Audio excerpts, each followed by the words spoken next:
Hello friends, welcome you all to your channel pharmacy zone. मैं हूं आशुतोष शुक्ला और दोस्तों हम लोग पढ़ रहे हैं बी फॉर्म 8 सेमेस्टर के सब्जेक्ट फार्मास्यूटिकल रेगुलेटरी साइंस की यूनिट 1 को। और आज जिस टॉपिक के बारे में हम लोग डिस्कस करने वाले हैं वो टॉपिक बहुत ही इम्पॉर्टेंट है और टॉपिक का नाम है इनोवेटर एंड जेनरिक। जी हाँ, आज का ये टॉपिक हमारे एग्जाम पॉइंट ऑफ व्यू से भी इम्पॉर्टेंट है और उसके साथ साथ ये हमारी जनरल नॉलेज के लिए भी बहुत इंपॉर्टेंट है। कई बार ये सवाल हमें सुनने को मिलता है, कई लोग हमसे ये सवाल पूछते हैं कि पेटेंट और जेनरिक के बीच में क्या डिफरेंस होता है। जो हम कई जानकारी ना हो पाने की वजह से हम कंफ्यूजन के स्टेट में होते हैं। तो आज के इस वीडियो में इनोवेटर यानी पेटेंट और जेनरिक के बीच में क्या अंतर होता है, क्या होता है पेटेंट ड्रग और क्या होती है जेनरिक ड्रग, इसके बारे में पूरी जानकारी मिलेगी आपको।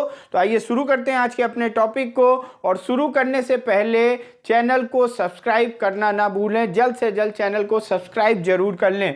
तो गाइस, जो कि आज हमारा टॉपिक है वो है इनोवेटर एंड जेनरिक। तो सबसे पहले हम जानते हैं कि इनोवेटर ड्रग्स क्या होती हैं। और जैसा कि इसके नाम में ही जुड़ा हुआ है, अगर हम इसके नाम से ही समझें तो इनोवेटर मीन्स कि जिसने इसका इनोवेशन किया हो। और इस इनोवेटर ड्रग को हम पेटेंट ड्रग के नाम से भी जानते हैं। इनोवेटर ड्रग को हम पेटेंट ड्रग के नाम से भी जानते हैं और उसके साथ साथ ये जो पेटेंट ड्रग्स होती हैं इनको ब्रांड नेम ड्रग्स भी कहा जाता है। They are also called as brand name drug. So innovator drug, patent drug और ब्रांड नेम ड्रग, ये सभी एक सिमिलर ड्रग्स हैं, एक ही नाम है, एक ही सिनोनिम्स हैं। तो हम जानते हैं कि ये इनोवेटर ड्रग या पेटेंट ड्रग या ब्रांड नेम ड्रग्स क्या होती हैं।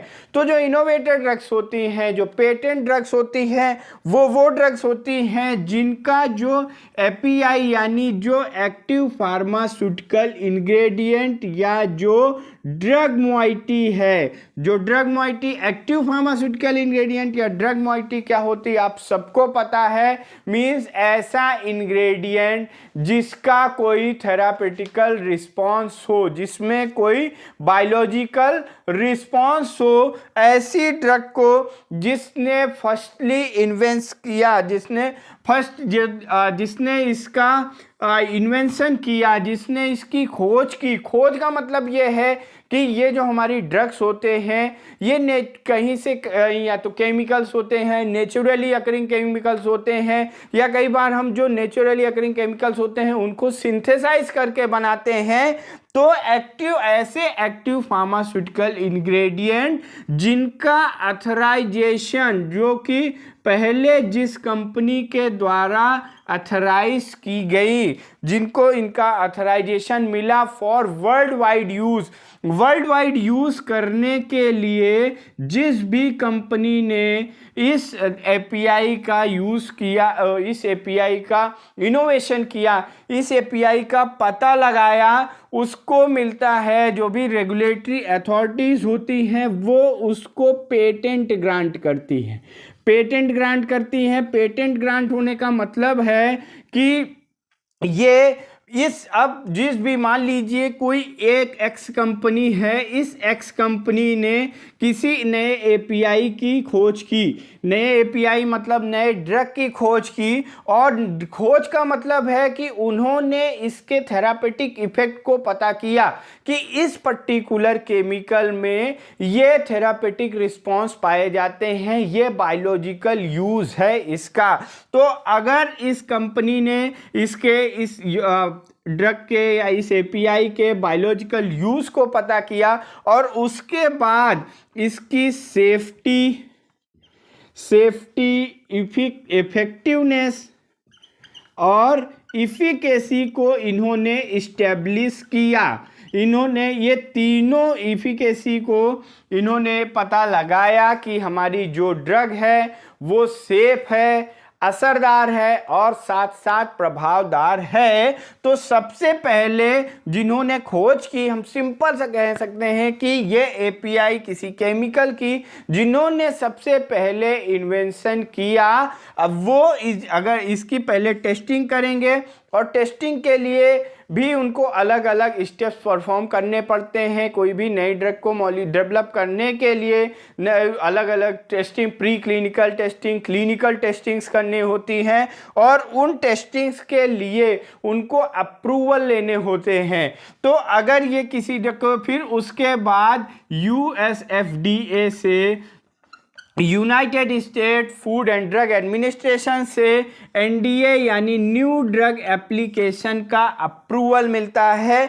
और अगर ड्रग को NDA अप्रूवल मिल जाता है, तब इस मॉलिक्यूल का जो भी ये API है, इस मॉलिक्यूल का ये जो X कंपनी है, ये इसका पेटेंट ले लेती है। पेटेंट आप सबको पता है, ये एक इंटेलेक्चुअल राइट्स होता है। इंटेलेक्चुअल राइट का मतलब, अगर इस कंपनी के पास इस फला ड्रग का, इस पर्टिकुलर API का पेटेंट आ गया, तो और कोई कंपनी इस ड्रग को यूज नहीं कर सकती है, इसका डोजेस फॉर्म नहीं बना सकती है। और ये जो पेटेंट ग्रांट होता है, ये पेटेंट 20 ईयर्स यानी 20 साल के लिए ये इस कंपनी को ग्रांट होता है। मीन्स हम ये कह सकते हैं कि 20 साल तक इस कंपनी X कंपनी का, इस मान लीजिए ये जो API है, ये B API है, इस B API पे 20 साल के लिए एकाधिकार हो जाता है। बट एकाधिकार का मतलब ये है कि वो जो भी नॉर्म्स हैं, मतलब उसके सेफ्टी, इफिकेसी, इफेक्टिव एंड इफिकेसीनेस को ध्यान में रखते हुए उस हिसाब से उस डोजेस फॉर्म को, इस ड्रग से डोजेस फॉर्म को बनाएंगे और उसकी फर्दर मार्केटिंग या उसका कॉमर्शियलाइजेशन कर सकते हैं। तो पेटेंट ड्रग वो ड्रग होती है जिसको किसी पर्टिकुलर कंपनी ने जिन API का इनोवेशन किया हो, उसके बायोलॉजिकल यूज़ को, उसके थेरापेटिकल यूज़ को सबसे पहले आइडेंटिफाई किया हो, और उसके आइडेंटिफाई करने के बाद उन्होंने पर्टिकुलर किसी रेगुलेटरी अथॉरिटी से जो भी रिलायबल, जो भी रिलेटेड रेगुलेटरी अथॉरिटीज़ हैं, उनसे ये पेटेंट या रजिस्ट्रेशन करा लेते हैं, तो 20 साल के लिए उनको पेटेंट मिल जाता है। तो ऐसी ड्रग्स को कहा जाता है इनोवेटर या पेटेंट ड्रग। अब हम आते हैं ये दूसरी जो है हमारी जेनरिक ड्रग। जेनरिक ड्रग क्या होती हैं? जेनरिक ड्रग्स को हम कहते हैं, यहाँ पर हम देखते हैं जेनरिक ड्रग, हमने देख लिया पेटेंट ड्रग। अब हमारा दूसरा है जेनरिक ड्रग। जेनरिक ड्रग को और जो दूसरे नाम से जाना जाता है उसे कहते हैं हम of patent drug. Of patent drug, of patent यानी इसके नाम से ही पता चल रहा है कि अब जो पेटेंट है वो खत्म हो चुका होगा। मीन्स कि ये जो हमारी कंपनी थी, अभी हमने देखा कि X कंपनी थी, इन्होंने मान लीजिए B API का पेटेंट ग्रांट लिया था। इन्होंने X कंपनी ने सबसे पहले इन्होंने इस B API की खोज की और इसका पेटेंट करा लिया। मीन्स अब 20 साल के लिए इसकी मैन्युफैक्चरिंग, इसकी सेलिंग, इसका जो बिजनेस है, इसका जो कॉमर्शियलाइजेशन है, वो केवल यही कर सकते हैं, या ये जिसको अप्रूवल देंगे वही कर पाएगा। बट अब इसका जब पेटेंट 20 साल के बाद जब इसका पेटेंट ख़त्म हो जाएगा, तो कोई भी कंपनी, अलग अलग कंपनीज इसकी मैन्युफैक्चरिंग कर सकती हैं या इस ड्रग की कॉमर्शियलाइजेशन कर सकती हैं। बट उसके साथ एक कंडीशन होगी। कंडीशन क्या होगी कि जो सेफ्टी और इफिकेसी का जो इन्होंने पैरामीटर्स को फॉलो किया है, वो सेफ्टी और इफिकेसी पैरामीटर्स को इस कंपनी को भी फॉलो करना होगा। और उसके साथ साथ जो इसमें API है, उसको ये जेनरिक ड्रग में API को नहीं बदला जा सकता है, उसके डोजेस फॉर्म को नहीं चेंज कर सकते हैं। डोजेस फॉर्म का मतलब मान लीजिए अगर जो भी हमारा ये जो एपीआई है ये जब इनोवेटर ड्रग या पेटेंट ड्रग के फॉर्म में था तो इसकी टैबलेट आती थी, तो ये जेनरिक में भी इसकी टैबलेट ही ले आएंगे, ये इसका कोई और डोजेस फॉर्म नहीं ले आ सकते और इसकी ना ही ये डोज को चेंज कर सकते हैं, मींस डोजेस स्ट्रेंथ को भी नहीं चेंज कर सकते हैं और उसके साथ साथ ये इसके रूट ऑफ एडमिनिस्ट्रेशन को भी नहीं चेंज कर सकते हैं। ये सारी कंडीशंस को, इन सभी कंडीशंस को सेम रखते हुए, क्योंकि ये ऐसे पैरामीटर्स हैं कि जिनको चेंज करने पे हमारी ड्रग की सेफ्टी और इफिकेसी पे असर पड़ेगा और अगर किसी भी डोजेस फॉर्म किसी भी मेडिसिन का सेफ्टी या इफिकेसी पे असर पड़ा, सेफ्टी और इफिकेसी कंप्रोमाइज हुई, तो वो ह्यूमन वॉलेंटियर ह्यूमंस पे जिनमें यूज़ के लिए बनाए जा रहे ड्रग्स हमारी ये लाइफ सेविंग्स होती हैं, जान को बचाने के लिए यूज़ की जाती हैं, तो वो वहीं पे टॉक्सिक इफेक्ट तो प्रोड्यूस कर सकती हैं, मीन्स वो खतरनाक हो सकती हैं, डेंजरस इफेक्ट दे सकती हैं। तो इसीलिए जेनरिक ड्रग्स में ये चीज़ें नहीं चेंज कर सकते हैं। सो पेटेंट ड्रग हमारा हमने देखा कि क्या होता है, patent drug, brand name drug या इनोवेटर ड्रग जिनके पास इंटेलेक्चुअल राइट यानी पेटेंट्स होता है, रजिस्ट्रेशन होता है, 20 साल के लिए वो इसको यूज़ करते हैं और पेटेंट ख़त्म होने के बाद जब इसी मॉलिक्यूल को और कंपनीज बनाने लगती हैं तो इसे कहते हैं हम जेनरिक ड्रग। जैसे इसका हम एग्जांपल ले लेते हैं, एक एपीआई है आपका रैनिटिडीन HCl, रैनिटिडीन HCl और रैनिटिडीन HCl का जो ब्रांड नेम ड्रग है यानी जो इसकी इनोवेटर ड्रग है जो सबसे पहले आई वो है जेंटेक। रैनिटिडीन HCl आपका क्या है, एपीआई है और एपीआई की इसकी जो इनोवेटर ड्रग है, जो ब्रांड नेम ड्रग है वो है जेंटेक और इसकी जो जेनेरिक ड्रग है हमारी वो है एक्सटेक।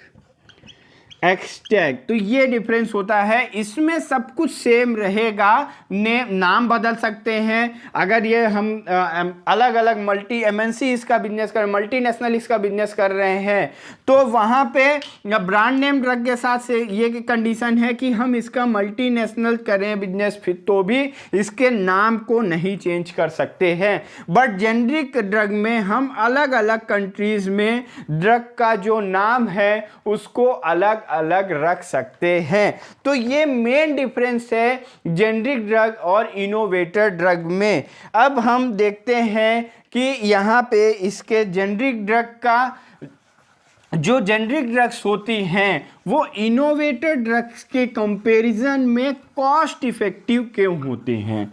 जेनरिक ड्रग्स जो होती हैं इनका कॉस्ट का इफेक्ट देखेंगे हम, ये कॉस्ट इफेक्टिव क्यों होती है। तो कॉस्ट इफेक्टिव सबसे पहले ये इसलिए होती हैं कि इनको किसी भी तरीके का, जो जेनरिक ड्रग्स होते हैं इनको किसी भी तरीके की ट्रायल्स करने की ज़रूरत नहीं होती है, ना इनको कोई प्री क्लिनिकल ट्रायल करना होता है और ना ही इनको कोई क्लिनिकल ट्रायल करने की ज़रूरत पड़ती है, क्योंकि वो सारे पैरामीटर्स पे इनोवेटर ड्रग ये सारे ट्रायल्स कर चुकी है और ये इन सारे ट्रायल्स को करके ही इनोवेटर ड्रग ने इसके सेफ्टी और इफेक्टिव पैरामीटर्स को इस्टेब्लिश किया, उसके बाद ही इसको अप्रूवल मिला। तो इस ड्रग को किसी भी तरीके के प्री क्लिनिकल ट्रायल और क्लिनिकल ट्रायल की ज़रूरत नहीं पड़ती है। तो यहाँ पे रिसर्च और मतलब अगर इनको किसी भी तरीके की रिसर्च की ज़रूरत नहीं है, ट्रायल्स की ज़रूरत नहीं है, यहाँ पे भी बहुत लार्ज मनी का इन्वेस्टमेंट होता है वो बचेगा। उसके बाद अगर इनको ना ही कोई विशेष रिसर्च की ज़रूरत होगी और ना ही डेवलपमेंट के लिए इनको बहुत रिसर्च करनी होगी कि कौन सा हम कौन से ऑपरेटर्स को यूज़ करें। तो रिसर्च और डेवलपमेंट में भी इनकी टाइम भी सेव होगा और मनी भी सेव होगी। और टाइम और मनी बिजनेस में कभी भी चाहे टाइम इन्वेस्ट हो तो टाइम यहाँ पे डायरेक्टली प्रोपोर्शनल होता है मनी के, क्योंकि यहाँ पे आप सिंपल सा समझें, पर्सनल्स इन्वॉल्व होंगे। आप जितना टाइम इन्वेस्ट करोगे, एम्प्लॉइज काम करते रहेंगे, उनके वेजेस, उनकी सैलरीज आपको पे करनी होगी। सो टाइम और मनी, और ना ही इनको बहुत कोई प्रमोशन करना होता है, इसका बहुत एडवर्टीजमेंट भी नहीं करना होता है, तो इनके प्रमोशनल बजट भी नहीं खर्च होते बहुत ज़्यादा। प्रमोशन की ज़रूरत इसलिए नहीं पड़ती कि जैसे रेनिटिनिन HCl का हमने देखा कि जेंटेक जो है उस रेनिटिनिन HCl का ब्रांडेड इनोवेटर ड्रग है, तो उस कंपनी ने इसका खूब एडवर्टीजमेंट किया होगा। 20 साल तक उन्होंने इसकी बिजनेस किया है, अकेले किया है, तो उसका वो खूब एडवर्टीजमेंट करते हैं, क्योंकि कोई नई ड्रग मार्केट में आ रही है और जो भी कंपनी उसको मार्केट में लेके आ रही है, अगर वो उसका एडवर्टीजमेंट या प्रमोशन नहीं करेंगे तो वो पेशेंट अवेयर नहीं होंगे, कस्टमर उसके बारे में अवेयर नहीं होंगे, तो उसका बिजनेस प्रमोशन नहीं होगा, उसकी सेल इंक्रीज नहीं होगी। यहाँ पे इनको कोई प्रमोशनल बजट की ज़रूरत नहीं पड़ती है, और ना ही इन्हें बहुत कुछ लीगलिटीज़ के लिए पे करना होता है। इनको लीगलिटीज़ के लिए भी यहाँ पे करने की ज़रूरत नहीं होती है। सो ऐसे बहुत से पैरामीटर्स हैं जहाँ पे इनको खर्चा नहीं करना होता है, और जिसकी वजह से ये जो जेनरिक ड्रग होती हैं हमारी, ये इनोवेटर ड्रग की अपेक्षाकृत कॉस्ट इफेक्टिव होते हैं, यानी सस्ती पड़ती हैं। अब हम देखते हैं कि जेनरिक ड्रग और इनोवेटर ड्रग में क्या सिमिलरिटीज़ होती हैं और क्या डिसिमिलरिटीज़ होती हैं, मतलब इनमें क्या समानता और क्या असमानता होती है। Similarities and dissimilarity. सिमिलरिटीज के बारे में अभी हम लोग ने पहले डिस्कस किया कि इसके एपीआई के में नहीं ये कोई चेंज कर सकते हैं, ना ही इसकी डोज में कोई ये चेंज कर सकते हैं, ना इसके डोजेस फॉर्म में किसी तरीके का ये चेंज कर सकते हैं, ना ही इसके रूट ऑफ एडमिनिस्ट्रेशन में किसी तरीके का चेंज किया जा सकता है, और ना ही ड्रग की बायो अवेलेबिलिटी में कोई चेंज किया जा सकता है। बायो अवेलेबिलिटी में भी कोई चेंज नहीं किया जा सकता। तो अब ये चेंज किस पे कर सकते हैं, चेंज कहाँ कहाँ कर सकते हैं? ये एक्सिपिएंट्स की क्वालिटी में थोड़ा बहुत चेंज कर सकते हैं, बट जो भी एक्सिपिएंट यहाँ पे यूज़ करेंगे वो एक्सिपिएंट ब्रांडेड ड्रग के ही अकॉर्डिंग एक्सेप्टेबल ग्रेड के होने चाहिए। उसके फिजिकल अपीयरेंस में चेंज कर सकते हैं। फिजिकल अपीयरेंस का मतलब है कि साइज में चेंज कर सकते हैं, कलर में चेंज कर सकते हैं, शेप में चेंज कर सकते हैं, पैकेजिंग में चेंज कर सकते हैं। अब इसकी जेनरिक की आप कभी भी देखें, आप एक patent drug marketed patent drug लें, इनोवेटर ड्रग लें और जेनरिक ड्रग लें, आपको दोनों की पैकेजिंग में डिफरेंस समझ में आ जाएगा। यहाँ पे जो पैकेजिंग रखती जाती है ये थोड़ी लो ग्रेड पैकेजिंग रखते हैं, क्योंकि कस्टमर को ही पता है कि हम अगर वो जेनरिक ड्रग है तो लो कॉस्ट होगी, और लो कॉस्ट में अगर एक्सपेंसेस ज़्यादा होंगे तो वो फिर लो कॉस्ट क्यों होगी। तो यहाँ पे हर तरीके से कंपनी जो होती है वो अपने पैसे को बचाना चाहती है, क्योंकि एक सेफ्टी और इफिकेसी जिन दो मेन पैरामीटर्स पे मेडिसिन ली जाती है उनमें ये किसी तरीके का कोई बदलाव नहीं कर सकते, और इसके मार्केटेड नेम में ये बदलाव कर सकते हैं। तो ये हैं इसकी कुछ सिमिलरिटीज एंड डिसिमिलरिटीज। अब आइए इसके हम इनोवेटर यानी पेटेंट और जेनरिक ड्रग के बीच में कुछ डिफरेंसेस को देख लेते हैं। अब डिफरेंसेस यहाँ पे आप सबसे पहला अगर हम इसकी डिफिनीशन में डिफरेंस देखें तो डिफिनीशन में जो इसके डिफरेंस आएगा कि अगर किसी कंपनी को if the drug containing specific active ingredient that was first authorised world wide for marketing means अगर किसी कंपनी के द्वारा कोई एपीआई सबसे पहले वर्ल्ड वाइड मार्केटिंग अथोराइजेशन के लिए अप्रूवल मिलता है तो उससे MAA मार्केटिंग अथोराइजेशन अप्रूवल अगर ये किसी पर्टिकुलर एपीआई के लिए वर्ल्ड वाइड मिलता है किसी कंपनी को फर्स्ट सबसे पहले तो उसे हम कहेंगे पेटेंट ड्रग। और यहाँ पे आफ्टर पेटेंट यानी पेटेंट एक्सपायर होने के बाद ये इस ड्रग की मार्केटिंग कर सकते हैं। पेटेंट देख लेते हैं कि इनोवेटर ड्रग में पेटेंट की ज़रूरत होती है, यहाँ पे 20 इयर्स का पेटेंट मिलता है। बट जो जेनरिक ड्रग्स होती हैं इन्हें ऑफ पेटेंट ड्रग्स कहा जाता है, ये ऑफ पेटेंट ड्रग्स कही जाती हैं।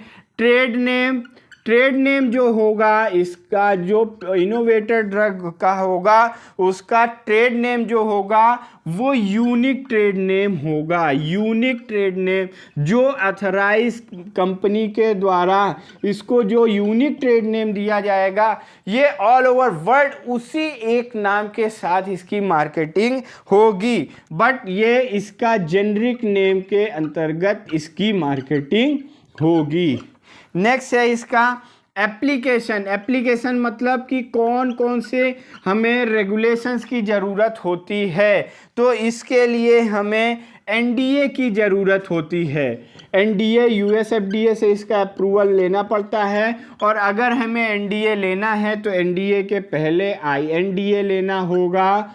तो यहाँ पे कई सारे अप्रूवल्स की ज़रूरत होती है, बट वहीं पे जेनरिक के लिए हमको केवल ANDA का अप्रूवल चाहिए होता है। ANDA मीन्स होता है abbreviated new drug application. And pre clinical और क्लिनिकल ट्रायल की अगर हम बात करें, pre clinical and clinical trial, तो यहाँ पे pre clinical and clinical trial की ज़रूरत होती है, उनको परफॉर्म करना पड़ता है। बट जेनरिक ड्रग में किसी भी तरीके के क्लिनिकल ट्रायल या प्री क्लिनिकल ट्रायल्स को परफॉर्म नहीं करना होता है। अब जो यहाँ पे मैन्युफैक्चरिंग होगी वो अथराइज कंपनी के द्वारा ही, जिसके पास इसका पेटेंट होगा केवल वही इनोवेटर ड्रग की मैन्युफैक्चरिंग कर सकता है। But generic drug different companies के थ्रू जिनके पास ANDA का अप्रूवल होगा वो इसका मैन्युफैक्चरिंग कर सकती हैं। प्राइस पे हम आ जाते हैं। अब आप देख रहे हैं कि यहाँ पे हमें बहुत सारे एक्सपेंसेस करने होते हैं, बट जेनरिक में हमें बहुत सारी चीज़ें नहीं करनी होती हैं, बहुत सारे खर्चे तो हमारे बच जाते हैं। तो प्राइस इसका जो प्राइस होगा पेटेंट ड्रग का वो हाई होगा और जेनरिक ड्रग का प्राइस लो होगा। इसी के साथ अपीयरेंस जो होगा इसका, यहाँ पे हमें अपीयरेंस इफेक्टिव एलिगेंट रखना होगा ताकि हम मार्केट कंपटीशन को बीट कर सके और मार्केट में जो नई ड्रग्स आए वो हमको कम्पीट ना कर पाए। बट जेनरिक ड्रग में हम जो अपीयरेंस होगा वो हमारा अपीयरेंस नॉर्मल अपीयरेंस भी होगा तो चलेगा। और एग्जाम्पल में जैसे है डोलो है और इसमें जेनरिक नेम में वो पैरासीटामोल टैबलेट्स के नाम से भी आते हैं। तो गाइस ये था हमारा इनोवेटर एंड जेनरिक ड्रग की डिफिनीशंस के बारे में, वो क्या होते हैं, क्या इनमें सिमिलरिटी एंड डिसिमिलरिटीज हैं and what is the difference between the innovator drug and generic drug. I hope कि आपको ये टॉपिक समझ में आया होगा। इस टॉपिक से रिलेटेड कोई भी क्वेरी तो आप कमेंट बॉक्स में ड्रॉप कर सकते हैं। टॉपिक के PDF नोट्स को आप डिस्क्रिप्शन बॉक्स में दिए गए लिंक से डाउनलोड कर सकते हैं। Thank you.